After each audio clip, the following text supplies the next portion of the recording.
Student, आज हम पढ़ रहे हैं क्लास 11th के अकाउंट्स के अंदर चैप्टर नंबर 2.6 व्यावसायिक लेन देनों का अभिलेखन रोकड़ बही। आज के वीडियो में हम पढ़ेंगे रोकड़ बही के प्रकार, जो 4 प्रकार की होती है। साधारण रोकड़ बही या एक खाने वाली रोकड़ बही, द्विस्तंभी रोकड़ बही, त्रिस्तंभी रोकड़ बही और खुदरा या लघु रोकड़ बही। तो इस तरह से जो रोकड़ बही के प्रकार हैं 4 प्रकार हैं, जिनमें से आज हम पढ़ेंगे साधारण रोकड़ बही। तो साधारण रोकड़ बही का अर्थ, उसका प्रारूप, लेखा करने की विधि और शेष निकालने की विधि, ये टॉपिक हमें आज पढ़ना है। तो हम स्टार्ट करते हैं साधारण रोकड़ बही के अर्थ से। रोकड़ बही का साधारण रोकड़ बही का अर्थ क्या होता है? साधारण रोकड़ बही एक ऐसी बही है जिसमें सभी रोकड़ प्राप्तियां एवं रोकड़ भुगतानों का लेखा किया जाता है। इसमें रकम का प्रत्येक पक्ष में एक ही खाना होता है, इसलिए इसे एक खाने वाली रोकड़ बही कहते हैं।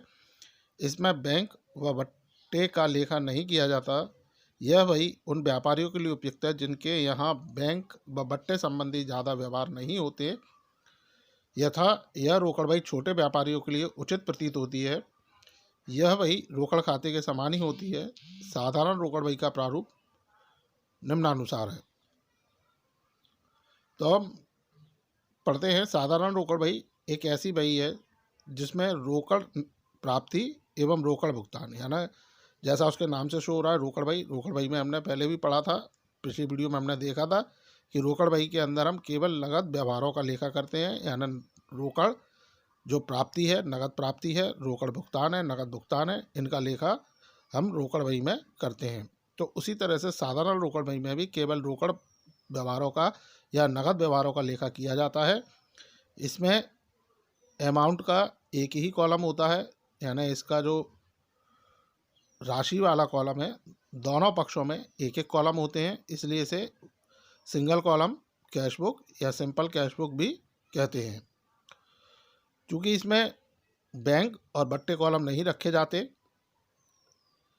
और ये बही जो छोटे व्यापारी हैं या ऐसे व्यापारी हैं जिनके यहाँ बैंक के लेन देन नहीं होते या बहुत कम होते हैं, ऐसे व्यापारियों के लिए यह उपयुक्त होती है।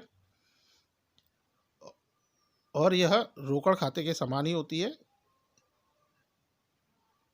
इसके प्राप्ति पक्ष में रोकड़ प्राप्तियां लिखी जाती है। रोकड़ में जो नगद में जो पैसा प्राप्त हो रहा है वो प्राप्ति पक्ष यानी डेबिट पक्ष में लिखी जाती है, और जो नगद में भुगतान हो रहे हैं उनको हम भुगतान पक्ष यानी क्रेडिट पक्ष में लिखते हैं।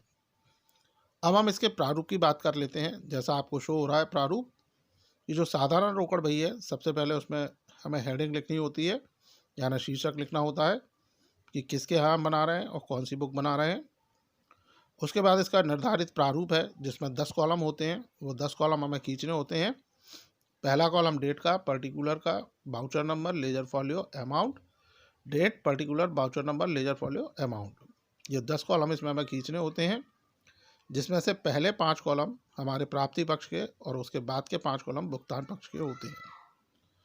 तो जो पहला कॉलम है डेट का, इसमें हमें डेट लिखनी होती है, यानी वो तारीख इसमें हम लिखेंगे जिस तारीख को हमने कोई ट्रांजैक्शन किया है या कोई सौदे हुए हैं, या जिस दिन हमें रोकड़ राशि प्राप्त हो रही है या जिस दिन हम रोकड़ राशि का भुगतान कर रहे हैं। तो डेट के सामने, डेट के कॉलम में हमें व्यवहार की या हमारे पास जो पैसा प्राप्त हुआ या हमने भुगतान किया उसकी तारीख उसमें लिखनी होती है।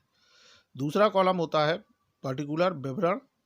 तो इसमें उस खाते का नाम लिखा जाता है जिससे राशि मिली हो, यानी जिस भी व्यक्ति से या जहाँ से भी हमें पैसा प्राप्त हो रहा हो उसका नाम पर्टिकुलर के कॉलम में आएगा। इसी तरह से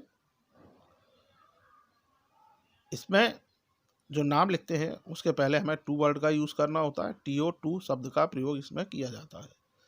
तीसरा है, इसमें सौदे की प्रमाणक संख्या लिखी जाती है, यानी वाउचर नंबर। जब भी हम कोई नगद व्यवहार करते हैं, नगद पैसा देते हैं या नगद पैसा प्राप्त करते हैं, तो उस समय हमें या तो रसीद प्राप्त होती है या रसीद हम देते हैं, तो उस जो रसीद का नंबर होता है, उस जो रसीद का नंबर होगा वो हमें इसमें मेंशन करना होगा, लिखना होगा, यानी उसके वाउचर का नंबर इसमें लिखा जाएगा। अगला है LF, लेजर फॉलियो।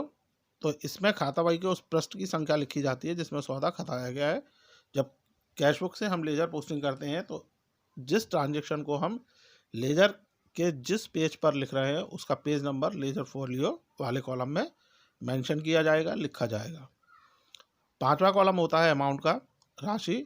इसके अंदर जो भी ट्रांजेक्शन हमने किया, जिस डेट को किया, उससे संबंधित जो भी राशि हमें प्राप्त हुई वो राशि के कॉलम में लिखी जाएगी, अमाउंट के कॉलम में उसको मेंशन किया जाएगा।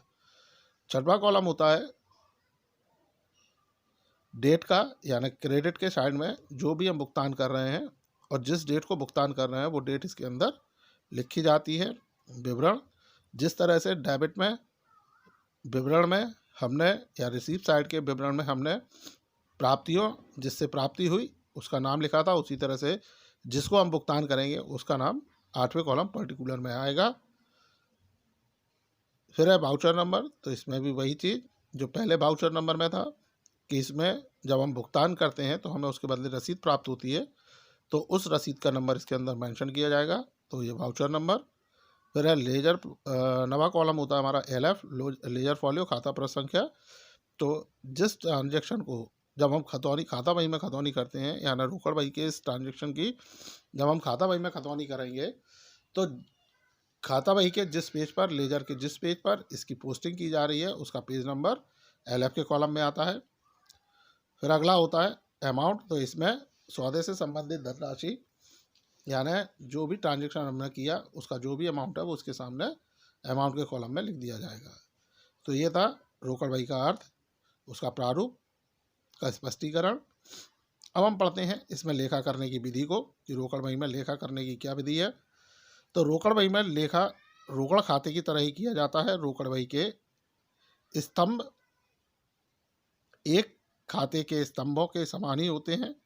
व्यापार की आवश्यकता के अनुसार रोकड़ बही में स्तंभों की संख्या अधिक हो जाती है, किंतु उसके पक्ष खाते की भांति सदैव 2 ही होते हैं, एक डेबिट और दूसरा क्रेडिट। रोकड़ बही स्वयं में एक रोकड़ खाता भी है, अतः इस कारण यह एक वास्तविक खाता है। इसलिए इस बही में लेखा करने के लिए वास्तविक खाते के नियम को अपनाया जाता है, अर्थात आने वाली वस्तु को डेबिट और जाने वाली वस्तु को क्रेडिट करने के नियम का पालन किया जाता है। इस आधार पर व्यापार में जितनी रकम नगद आती है उसे रोकड़ बही के डेबिट पक्ष की ओर लिखा जाता है और जितनी रकम भुगतान में अथवा उधार दी जाती है उसे रोकड़ बही के क्रेडिट पक्ष में लिखा जाता है। रोकड़ रकम की प्राप्ति व भुगतान के समय रसीद दी व ली जाती है, इस रसीद का हवाला भी रोकड़ बही में दिया जाता है। यदि रोकड़ बही का प्रारंभिक शेष दिया है तो इसे बही के डेबिट पक्ष में टू बैलेंस BD के नाम से लिखा जाता है। सो स्टूडेंट, रोकड़ बही जो होती है वह रोकड़ खाते की तरह ही तैयार की जाती है। जिस तरह से कैश अकाउंट के अंदर कॉलम होते हैं उसी तरह से कैश बुक में भी कॉलम होते हैं, और साथ ही जिस तरह से कैश बुक में हमारे 2 साइड होती हैं, एक डेबिट एक क्रेडिट, उसी तरह से कैश बुक में भी 2 साइड होती हैं, एक डेबिट और क्रेडिट। और यही कारण है कि रोकड़ बही को हम एक वास्तविक खाता मानते हैं या इसे हम वास्तविक खाते के रूप में जानते हैं। और इसलिए जब हम रोकड़ बही लिखते हैं तो जो वास्तविक खाता का नियम है कि जो वस्तु व्यापार में आए डेबिट और जो वस्तु व्यापार से जाए उसे क्रेडिट करो, यानी कम्स इन डेबिट और गोज आउट क्रेडिट, ये जो नियम है रियल अकाउंट का, सेम उसी तरह से हम इसमें एंट्री करते हैं। यानी जो भी हमें रोकड़ राशि प्राप्त होती है उसको हम रिसीव डेबिट साइड में एंट्री करते हैं, और जो भी हमारे द्वारा भुगतान किए जाते हैं, पैसा दिया जाता है, उसकी एंट्री क्रेडिट पक्ष में की जाती है। इसमें जैसा मैंने पहले बताया था कि जब भी पैसा प्राप्त होता है या पैसे का भुगतान किया जाता है तो उस कंडीशन में या तो रसीद दी जाएगी या ली जाएगी। तो दोनों ही कंडीशन में जब हमें रसीद मिल रही है या रसीद हम दे रहे हैं तो ऐसी स्थिति में उस रसीद का हवाला या उस रसीद का रेफरेंस हम अपने कैश बुक के अंदर देते हैं, लिखते हैं। यदि रोकड़ बही बनाते समय हमें पहले से रोकड़ शेष दिया है तो इस रोकड़ शेष को रोकड़ बही के डेबिट पक्ष में टू बैलेंस BD के नाम से शो किया जाता है, लिखा जाता है। तो ये था रोकड़ बही लिखने का तरीका। अब हम पढ़ लेते हैं रोकड़ बही का शेष निकालना, कि इसके अंदर बैलेंस कैसे निकाले जाते हैं, बैलेंसिंग कैसे की जाती है। चूँकि रोकड़ बही खाता बही का एक भाग है इसलिए इसका शेष वास्तविक खातों के समान निकाला जाता है। रोकड़ खाते के समान ही रोकड़ बही का शेष निकाला जाता है। दोनों पक्षों में समस्त व्यवहारों को लिखने के बाद दोनों पक्षों की राशि स्तंभों का योग लगाया जाता है। योग लगाने पर डेबिट पक्ष का योग ही सदैव अधिक होगा और क्रेडिट पक्ष का योग कम होगा। दोनों भागों का अंतर निकाला जाता है और क्रेडिट पक्ष में विवरण स्तंभ में बाय बैलेंस CD लिखकर अंतर की राशि अंतिम शेष रकम स्तंभ में लिख दी जाती है। इस तरह दोनों पक्षों की राशि का योग एक समान हो जाता है। तो जैसे हम रोकड़ खाते का शेष निकालते हैं, सेम उसी तरह से रोकड़ बही का भी शेष निकाला जाता है। इसमें सबसे पहले हम रोकड़ बही के दोनों पक्षों का योग करते हैं, यानी उनका टोटल लगाते हैं, सम करते हैं उनका, डेबिट पक्ष का और क्रेडिट पक्ष का अलग अलग उनका योग लगा लिया जाता है। योग लगाने के बाद हमेशा डेबिट पक्ष के योग में से ही क्रेडिट पक्ष का योग घटाया जाएगा और ऐसा इसलिए होता है कि रोकड़ बही के अंदर जो डेबिट पक्ष का योग होता है वो सदैव ज़्यादा होता है और क्रेडिट पक्ष का योग हमेशा कम होता है। तो ऐसी स्थिति में हम डेबिट साइड के योग यानी रिसीव साइड के टोटल में से क्रेडिट साइड का टोटल घटा देते हैं और घटाने के बाद जो अंतर की राशि निकलती है यानी जो बैलेंस निकलता है उसे हम क्रेडिट साइड में बाय बैलेंस CD के नाम से लिखकर बैलेंस CD के नाम से उसको हम लिख देते हैं या उसको लिख दिया जाता है और उसके बाद दोनों पक्षों का योग हमारा समान हो जाएगा, दोनों पक्ष बराबर हो जाएंगे, इक्वल हो जाएंगे। सो स्टूडेंट, ये था रोकड़ बही का अर्थ, उसका प्रारूप, उसको लिखते समय ध्यान रखने योग्य बात है या हम कैसे लिखते हैं उसे, और रोकड़ बही का शेष निकालना। तो ये आपको वीडियो अच्छी लगी होगी, समझ में आई होगी। यदि इससे संबंधित आपके कोई डाउट्स या क्वेरीज हैं तो आप मुझसे पूछ सकते हैं या कमेंट सेक्शन में जाके कमेंट कर सकते हैं। So thank you.